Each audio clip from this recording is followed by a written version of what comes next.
Wall Street and Bay Street are once again gripped by Donald Trump's tariff chaos as the president digs in on his trade war. We'll take you live to the financial district this hour, where experts are very nervous. And Queen's Park offers $11 billion in relief to workers and businesses to help weather Trump's tariffs. Our conversation with the finance minister coming up.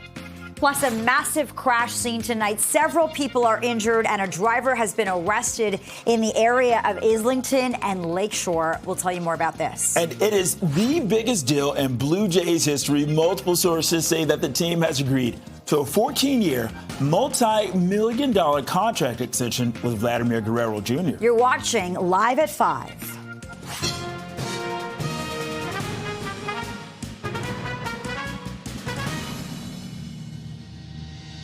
Good evening. I'm Bakari Savage. And I'm Lena Latafat. Thank you for joining us here on Live at 5. The markets have now closed after another turbulent day for global stocks to start the trading week. And U.S. President Donald Trump is doubling down, saying he's not considering pausing his tariff campaign amid growing fears of a global recession.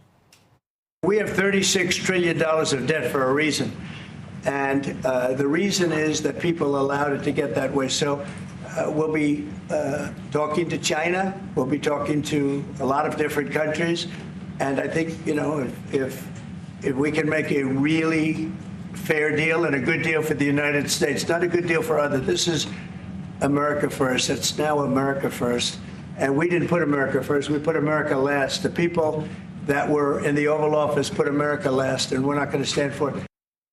Okay, let's go right to CP24's Beatrice Vaisman on Bay Street, standing by with the latest numbers. Beatrice. Bakari, Lena, manic Monday finally finishing up here with the stocks and the markets closing for the day. Heart-racing reversals all day long. Just to give our viewers some perspective as to where things stood at the final close, S&P 500 slipping 0.2%. End of trading day was a lot worse earlier. The Dow Jones also down, TSX down 1.44% at close as well. Let's get some perspective as to what this all means for us in the long run. I want to bring in Don Drummond. He's an economist at Queen's University, the former chief economist at TD Bank as well. Don, thanks for making time for us here on CP24. When and how does the bleeding stop on the markets? The problem is the way Trump made these tariffs, there is no quick resolution. If they had done what they said they were going to do, and as you listen to his words describing this when he was in the Rose Garden, if that had been the case, we'd be well on our way to solving this. And that is, he had put on tariffs that were truly reciprocal. So you have a 10% tariff against the United States, it was going to be 10%, but that is not even remotely close to what he did. They just took the U.S. deficit on merchandise only, not services, just on merchandise, and divided that by U.S. imports. And so you got these poor countries, Vietnam being a good example of it, who have large trade deficits with the United States and don't have particularly high tariffs, got whacked with really high tariffs. Even after dividing it by 0.5, they end up with a 45% tariff. You got all kinds of countries that actually don't even have any trade barriers with the United States that got hit with the de minimis 10%. So how do you negotiate your way out of it when you don't already have a barrier? What do you want us to do here? What are we negotiating over? And they've said over 50 countries have already contacted them, and they're saying, well, what the heck are you trying to do to us? They're not trying to negotiate a resolution. It could have had a better plot. It could have had a path that we can get out of this, but I don't see how we get out of this right at the moment. Yeah, and Trump really just threatening to crank these tariffs even higher, escalating deeper into this trade war with China. Wall Street begging him to do the exact opposite. At this point in the conversation, Don, are you more concerned about rising inflation, or are you more concerned about just going into an all-out recession? Actually, neither one of them. I'm worried about a very long-run impairment of the lifestyle, standard of living in Canada, around the world, including the United States.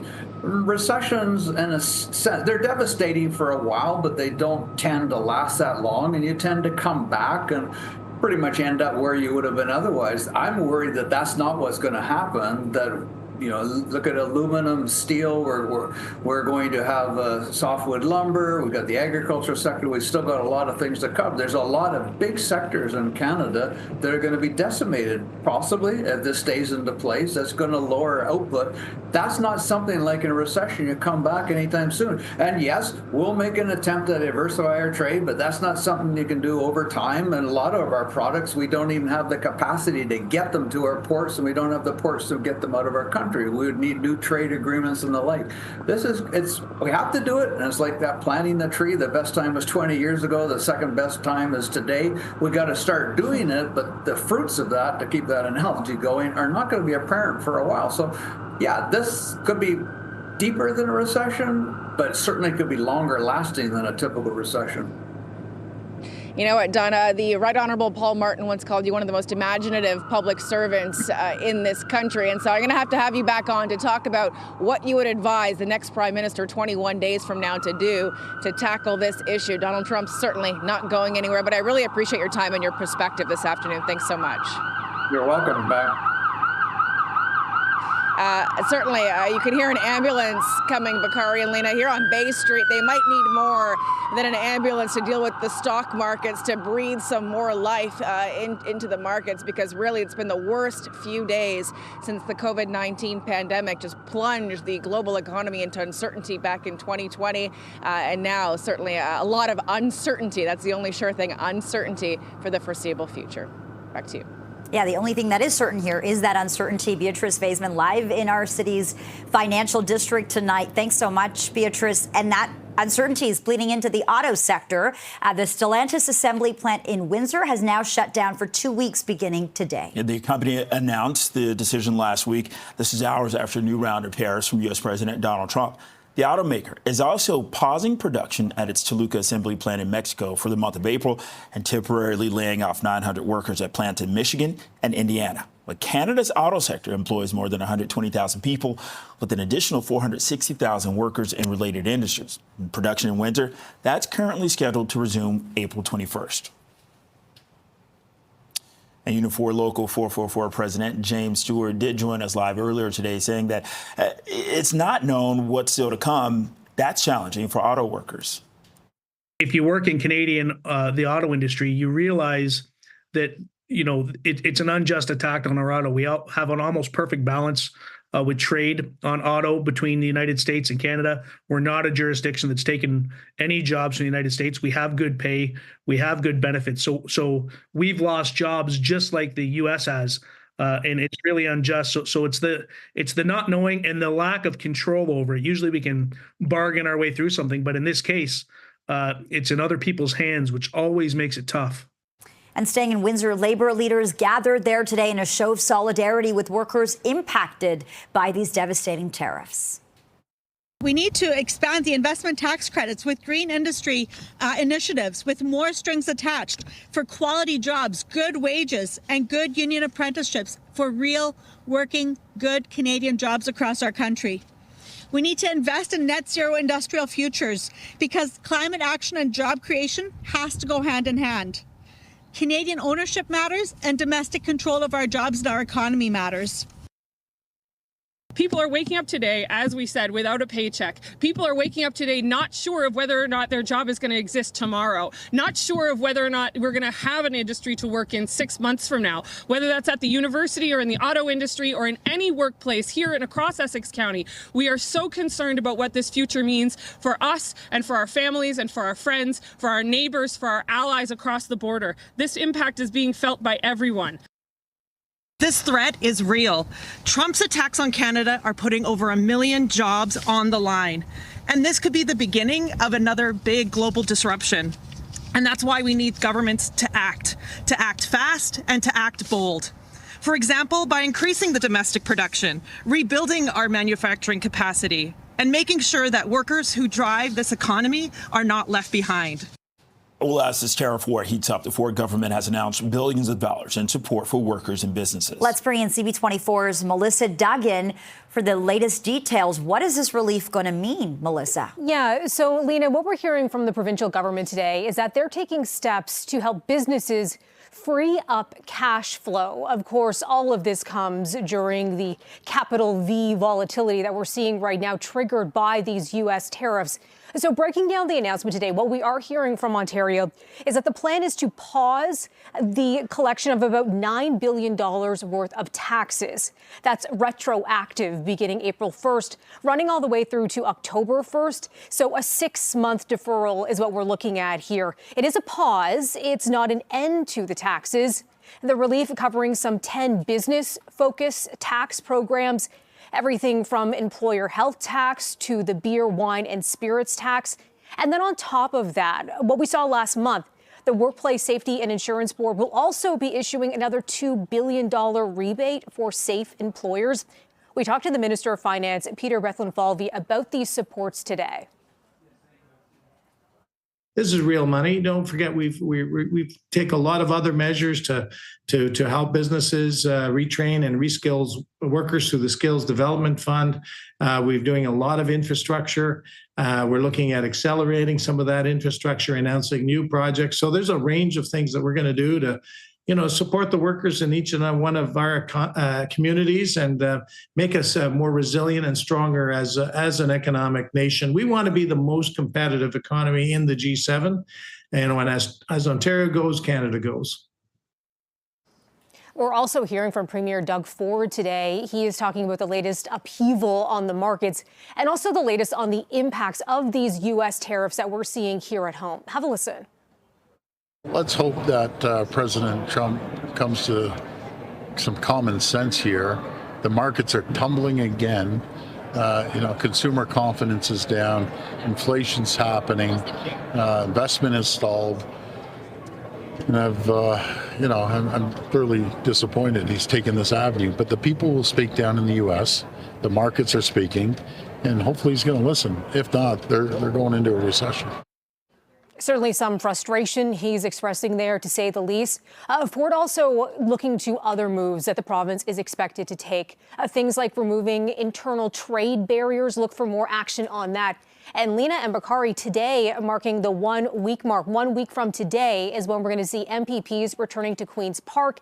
So expect more action on all these fronts very soon. Back to you. Okay, CP24's Melissa Duggan joining us live from the newsroom. Melissa, thank you very much. Thanks. Well, turning to a major crash in Etobicoke right now. Yeah, this is a developing story. A driver is in custody and several people are in hospital after a multi-vehicle collision. Our Sija Liu has just arrived on scene at Lakeshore and Islington, and she joins us with the very latest. Sija. Lena, Bakari, this is a massive scene right now. There are at least 9 vehicles that are damaged, ranging from light damage to vehicles that are completely totaled. Take a look at the scene right now. You have about 2 blocks that are blocked off here on Lakeshore Avenue near Islington. Police were called here shortly after 3 this afternoon. And from what we can see right now, there are 9 cars that are damaged. Some have their wheels popped off. Others have their entire front shattered and it's unrecognizable. Just a very massive, gruesome scene at this moment. As for what happened here, police haven't provided much details just yet, but witnesses tell us that they saw the driver of a Jaguar that was seen speeding in this area moments before the crash that struck numerous vehicles on this street. A total of 3 patients have been taken to the hospital. 1 person was rushed to a trauma center with serious but non-life-threatening injuries. 2 other patients were taken to a local hospital. It's unclear right now if those people taken to the hospital were driving their cars or if they were pedestrians. As for the driver of, police also say they have arrested the male driver right now, and he is also in the hospital with serious injuries. So we're expecting a police update around 5:45 right now. But as for other information that we're getting, police say there was no chase or pursuit that happened in the situation, and they don't believe that the vehicle that may have caused this crash was stolen either. But just from what it looks like on the scene right now, it looks like this possibly could have been a chain reaction, just the way all the cars are pointed and the extensiveness of the damage. But still very on in this investigation.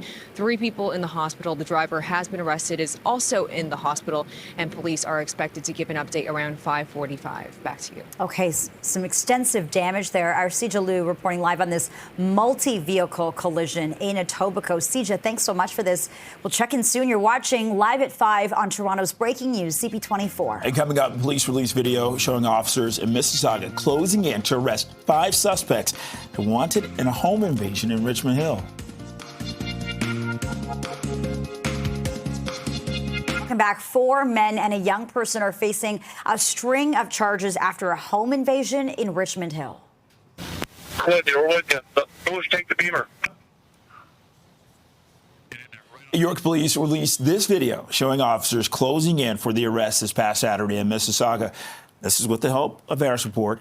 One vehicle tried to take off but got stuck heading down a hill.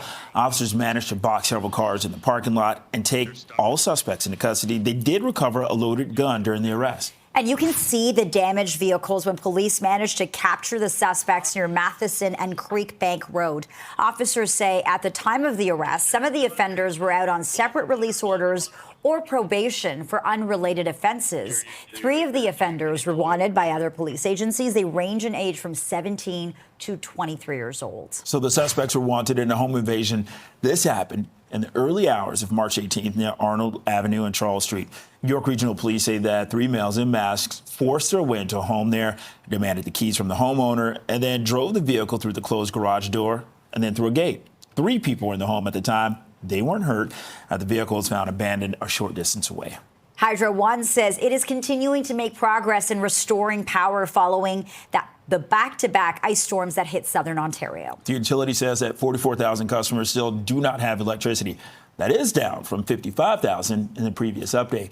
About 4,800 crew members are working to turn the lights back on. However, Hydro One says that efforts have been complicated by rain and localized flooding. The weather conditions have also grounded helicopters, which could further slow repairs. It's 5:18, 6 degrees out there, and you're watching Live at 5. The federal election campaign has entered its 3rd week. Coming up, we're going to take a look at where the leaders are today. Okay, looking at the campaign trail, Liberal leader Mark Carney was on Vancouver Island this morning. This is for a campaign announcement about sustainability. Carney took time to speak about the plunging global financial markets. He says the chance of a recession in the U.S. has gone up significantly, which will have a major effect on the Canadian economy. This is what we have been concerned about. And indeed, this is what we've been trying to warn the President of the United States about. And I'm not going to sugarcoat it. There may be some tough days ahead for Canadians, but I also want to reassure that we are prepared. We foresaw this. And borrowing on my experience helping to guide Canada through the 2008 financial crisis and helping the United Kingdom weather the impacts of Brexit, we have been taking steps and we are continuing to take steps to protect Canadians. A Conservative leader, Pierre Poilievre, campaigned at an LNG facility in Tariffs, British Columbia, promising a Conservative government would speed up approvals of natural resource projects. He also promised a 2-year delay for seniors who need to draw savings from RRSPs with the stock markets in flux, and called out Carney's financial acumen. We cannot afford a 4th Liberal term of Mark Carney driving up spending, money printing, taxes, and inflation while blocking our resource projects. We cannot afford that risk. We need a new Conservative government for a change that will axe taxes, greenlight construction of homes, mines, pipelines, LNG plants, bring home our jobs so that we can reinforce our economic fortress against the Americans. And NDP leader Jagmeet Singh hit the campaign trail in Toronto this morning. Singh began the day by meeting with Unifor members and Hudson's Bay employees near Kennedy and the 401. He then made his way to Liberty Village, where he announced a plan, if elected, to invest $16 billion into a national housing strategy. He also promised to build 3 million homes by 2030. It's a real threat. There are real concerns that we might find ourselves in a position where we're up against a lot of difficulty. We have found throughout history that you don't cut your way out of a recession. That just makes the pain even worse. What you have to do is invest in people. And with the uncertainty in the States and how that's impacting workers in Canada, we actually need to invest in our country. And what we need to do, because we also are up against a housing crisis, is to build in our country. We need to build up a stronger economy. It's 5:23, 6 degrees. This is Live at 5. Beloved Blue Jays slugger Vladimir Guerrero Jr. has reportedly scored a historic contract extension with the team. We're going to have reaction to this massive deal coming up next.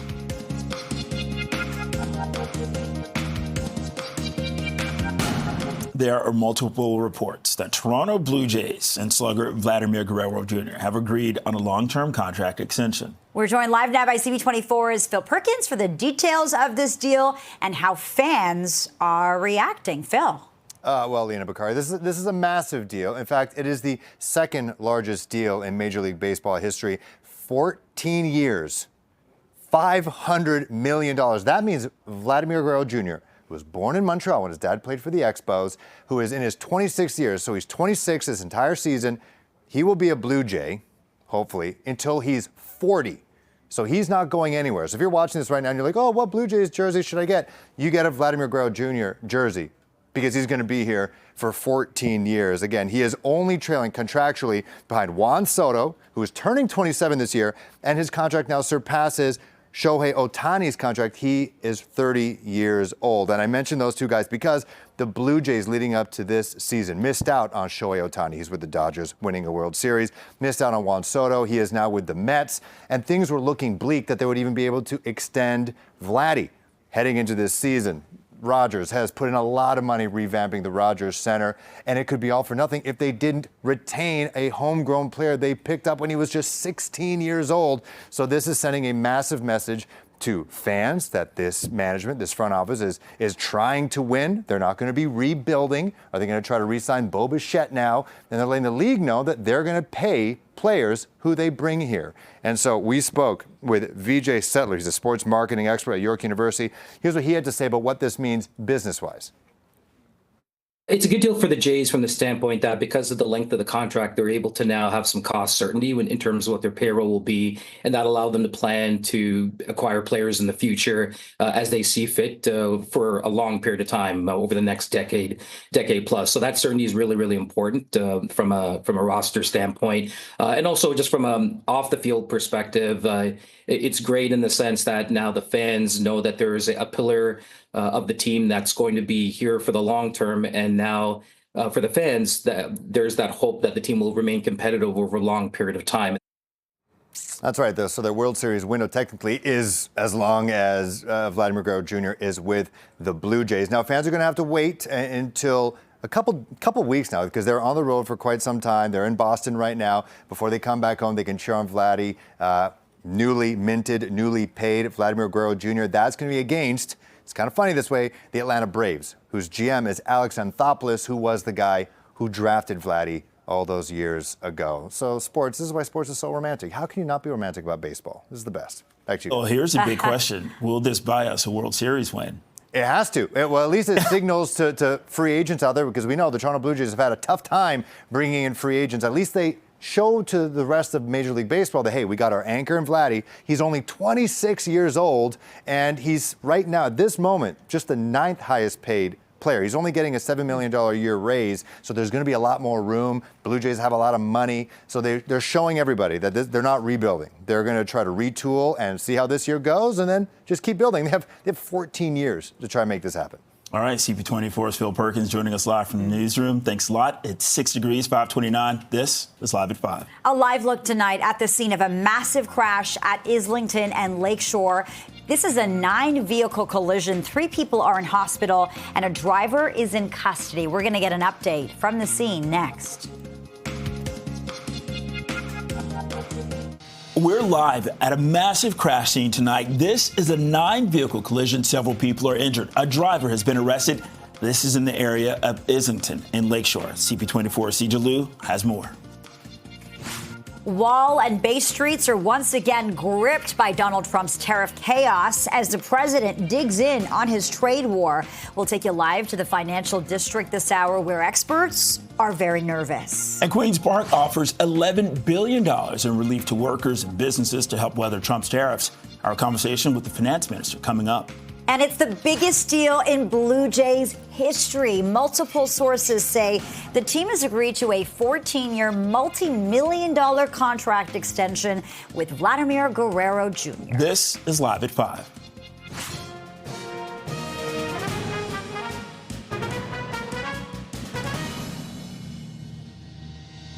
Good evening, and thank you for joining us. I'm Lena Latifat. I'm Bakari Savage. We're learning more about a major crash in Etobicoke this hour. A driver is in custody. 3 people are in hospital after a multi-vehicle collision. Our Sija Liu is live at the scene at Lakeshore in Islington this hour. She joins us with more. And Sija, you say 9 vehicles are involved.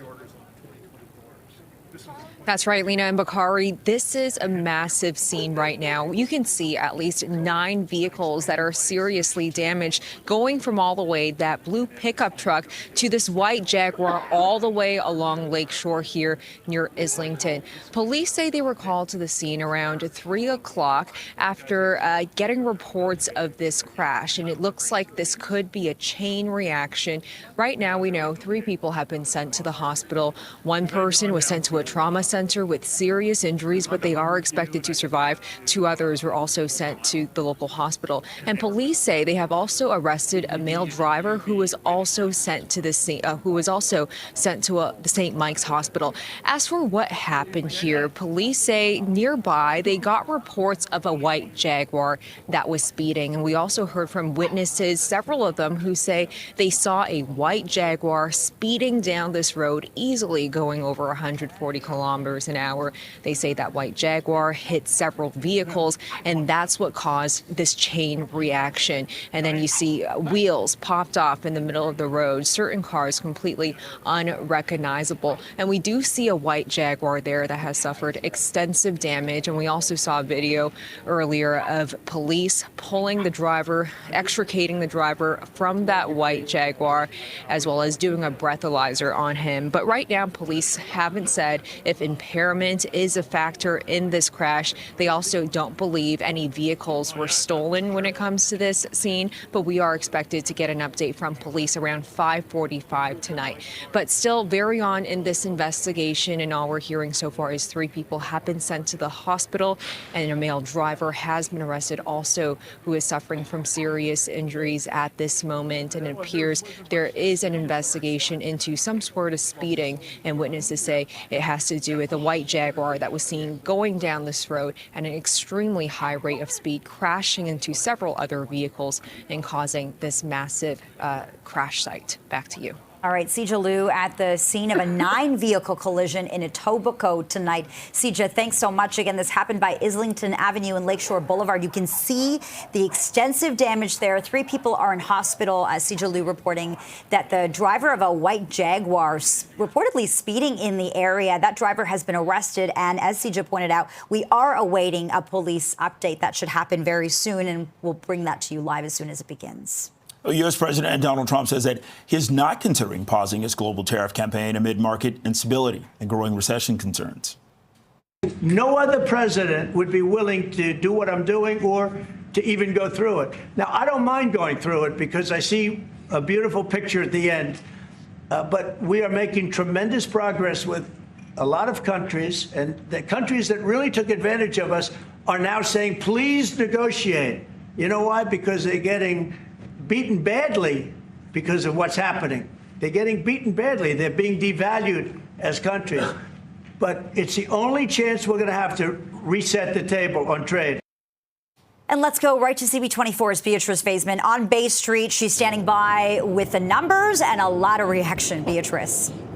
It's not been a pretty day, Lena, on the markets, that's for sure. A lot of head spinning. It's just kind of a roller coaster ride. At one point, some of the markets were down dramatically, some triple points. They've rebounded a little bit for the end of the day. Just to give our viewers some of the numbers on this manic Monday, the S&P 500 slipping 0.2% at the end of the trading day. It was much worse earlier, as was the Dow Jones. The TSX was down 1.44% at close as well. This has been one of the worst stretches on the markets since the global pandemic. The COVID-19 pandemic back in 2020 crashed the global economy. This time, though, it's all happened thanks to the hands of Donald Trump and this tariff and trade war that's now ongoing. Not only is the U.S. president saying he's not going to be reversing course, he's actually doubling down. And when it comes to the situation with China, especially hairy there, as they're kind of engaging in this tit-for-tat situation. Investors are worried not only about inflation here in this country, they're worried about a looming recession as well and a bear market.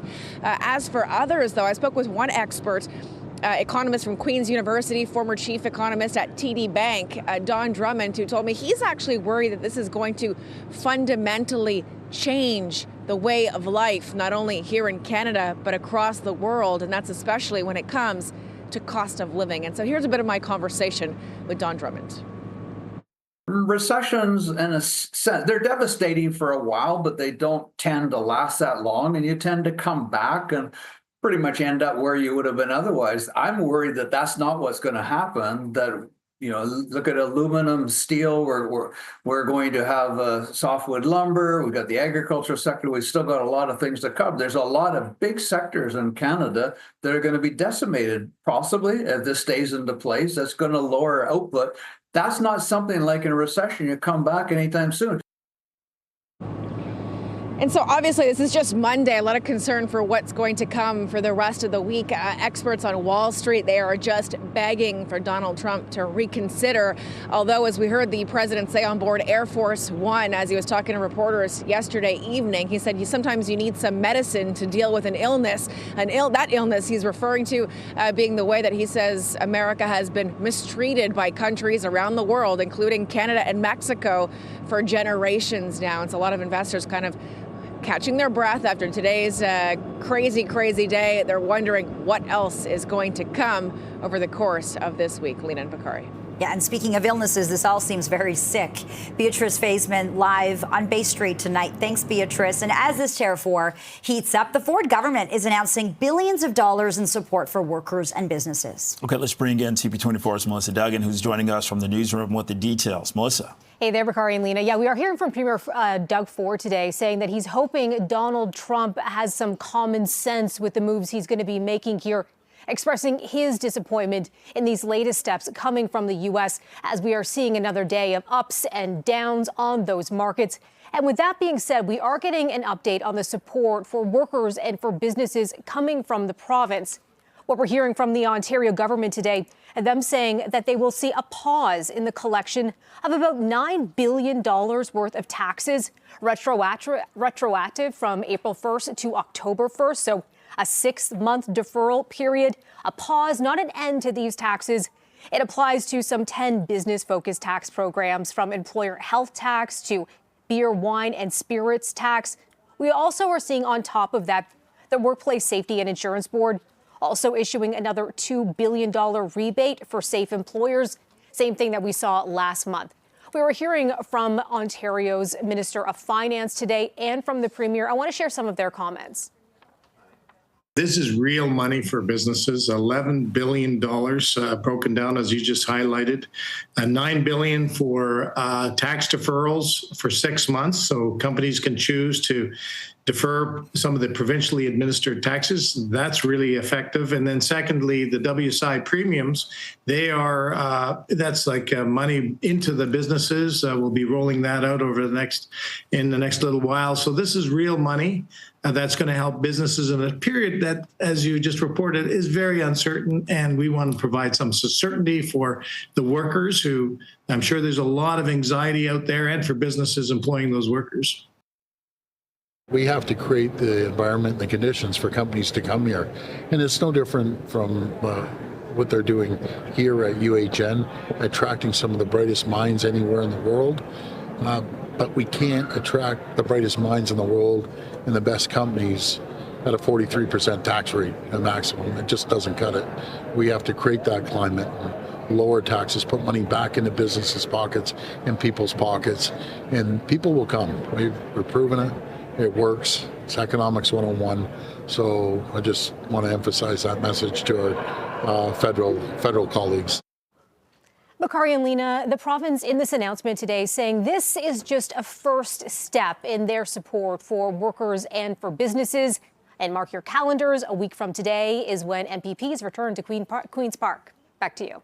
Okay, joining us live from the newsroom, CP24's Melissa Duggan. Melissa, thank you very much. Right now, it's 5:41, 6 degrees. This is Live at 5. Coming up, we'll tell you how the University Health Network is planning to attract talent in medical research. The Premier is talking about this, too. We'll be right back.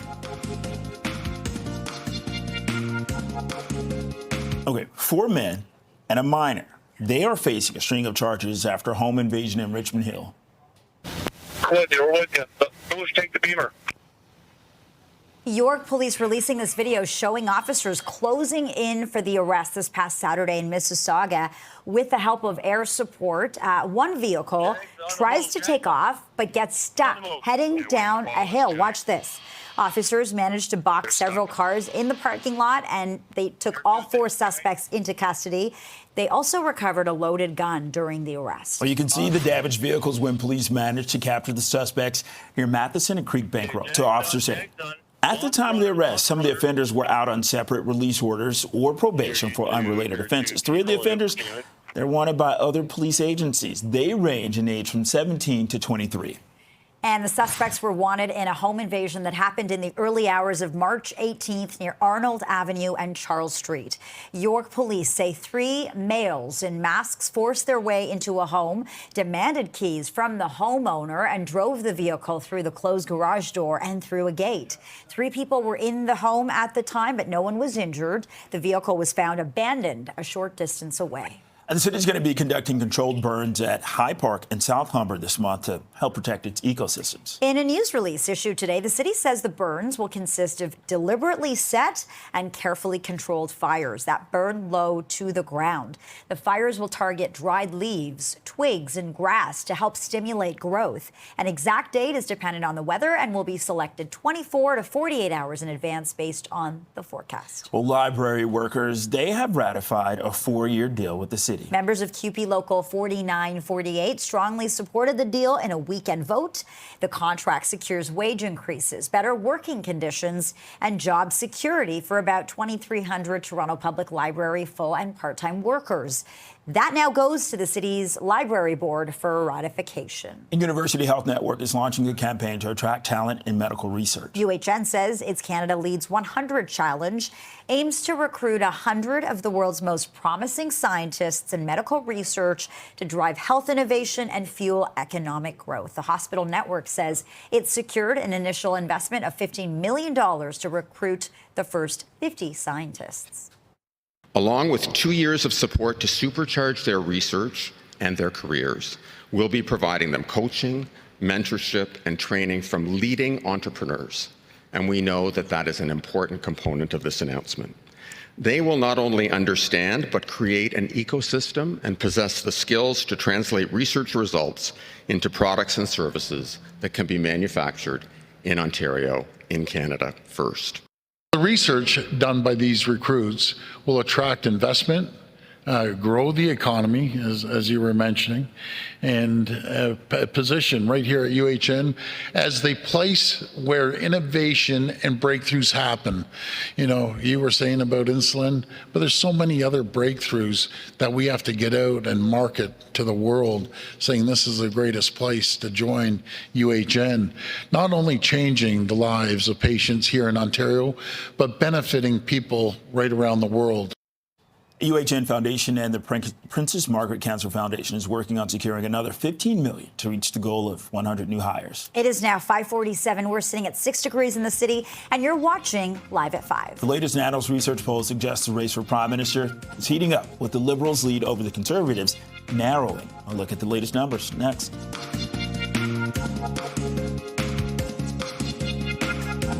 Welcome back. The latest Nanos poll for CTV News and the Globe and Mail shows the Conservatives closing the gap a bit with the Liberals. The Liberals are down nearly 3% to 42.8% support, while the Conservatives are up nearly 2% to 37.7%, for a difference of just over 5% between the two parties. And support for the NDP is down 1.5% to just under 8%. The Bloc Québécois is at 6.7%. The Greens are just under 3%, and the People's Party of Canada is at 1.6% support. Now, when it comes to who respondents want to see as the next prime minister, Liberal leader Mark Carney still holds on to a big lead, but he's dipped just below 50%. Conservative leader Pierre Poilievre has just over 32% support. NDP leader Jagmeet Singh is down to 4.4%. Nick Nanos tells CP24 this race is getting tight. The Liberals are down in the province of Quebec. The Bloc are up. Liberals are down in Ontario. The Conservatives are up. And, you just reported on Carney and Poilievre being out in the West Coast in British Columbia. British Columbia is almost an absolute toss-up between the Liberals and the Conservatives, with the NDP in a distant third. It means that those vote splits could go either way, which probably explains why both of the front-running leaders are out in British Columbia right now. CTV News political commentator Scott Reed tells CP24 that this is an important week for the parties trailing Mark Carney and the Liberals. The Liberals have been holding a 7, 8, 9-point lead throughout most of this campaign. It feels like it's settled in. So now, if you think about it in campaign terms, you've got a debate at the end of next week. Wednesday, Thursday, you've got debates. That's going to be a big moment where a lot of people tune in. Between then and now, if you're these other campaigns, you've got to make a move on Carney. You got to bring his star back down out of the heavens, make him a man, not some mythic creature who was built to take on Trump. And you've got to get some rhythm going in your campaign. You want to be 2-3 points back if you're the Conservatives by the time you get to debates, and that means you have to make moves this week. And for more on the federal election campaign, head to our website, cp24.com. It's 5:52, 6 degrees. This is Live at 5. Beloved Blue Jays slugger Vladimir Guerrero Jr. has reportedly scored a historic contract extension with the team. We're going to have a reaction to the massive deal coming up. Our Phil Perkins is all over the story. Stay with us. Welcome back. There are multiple reports. Toronto Blue Jays and slugger Vladimir Guerrero Jr. have agreed on a long-term contract extension. Okay, we're joined live by CP24's Phil Perkins for the details of the deal and, how fans are reacting. Phil, I know you're a fan, so you can tell us how you're reacting. Okay, I'll tell you this. He's got a lot of thoughts. I have a lot of thoughts. Carolina, my kid's 4 years old. When this contract is done, he'll be almost 20. So safe to say, if you are on the market for a Blue Jays jersey, you want to get a player, and you're afraid they might get traded in the next couple of days or years, Vladimir Guerrero Jr., pretty safe bet, because he's going to be a Blue Jay for 14 years. He signed a $500 million deal. This, according to sources. The team has not officially confirmed it yet. This is pending a physical, but from what I've seen of him in person at the Jays game a couple weeks ago, he looks like he's in pretty good shape. But again, he will be a Blue Jay until he's 40. And who knows, 14 years from now, 40 could be the new 20. So he could potentially still have a lot of baseball left. But basically, this is a massive deal financially, but also a massive deal on the diamond itself. After missing out on Juan Soto and Shohei Ohtani, and not signing Vlad to that extension heading into the regular season, there was a lot of apathy among the fan base, speaking with people heading into this season. And Rogers spent a lot of money revamping the Rogers Center on the inside, changing the experience, and to not be able to retain a homegrown player you drafted when he was 16 years old. He is Canadian, born in Montreal when his dad, Vladimir Guerrero Sr., was playing with the Expos. Not being able to keep him on the squad just send reverberations around the league that the Jays just weren't in it to win it. But now it looks like that their World Series window is open as long as Vladdy is on the team. Now, again, $500 million is a lot of money, but right now he's only making $7 million a year less. So it's a big investment, but there's still room to pay more players if the Jays find themselves, in winning form in the next couple of weeks. So here's Matt Cause with TSN reacting to the deal. They were backed into a bit of a corner, but part of that is on the Blue Jays. They didn't re-sign him a couple years ago. And this is the way baseball is going, signing guys with these massive long contracts. 2021, he was second in the MVP behind Shohei Ohtani. Last year, an all-star season for a team that has been looking for big bats. They could not lose the biggest bat they had in the lineup. Yeah, that's right. And then now this could be a magnet to bring in more free agents if they so choose. Bakari, Lena, back to you. All right, Phil, thanks so much for this. We're going to take you live to Etobicoke now, where Toronto police are providing an update on a multi-vehicle collision. Let's listen in live. Avenue. From that collision, we learned that a white SUV struck a motor vehicle and failed to remain. That white SUV continued eastbound on Lakeshore Boulevard West, and between 6th Street and 5th Street struck a number of vehicles, causing a number of injuries. What we have is 3 people that went to hospital, 2 with minor injuries, 1 with non-life-threatening injuries, and then we have another party that was not transported to hospital with minor injuries. We have 1 person, 1 male party, that was arrested, a 31-year-old male, and that... Okay, I think we should wrap. All right, we're getting the latest on a 9-vehicle collision in Etobicoke tonight. A driver in custody and a number of people in hospital.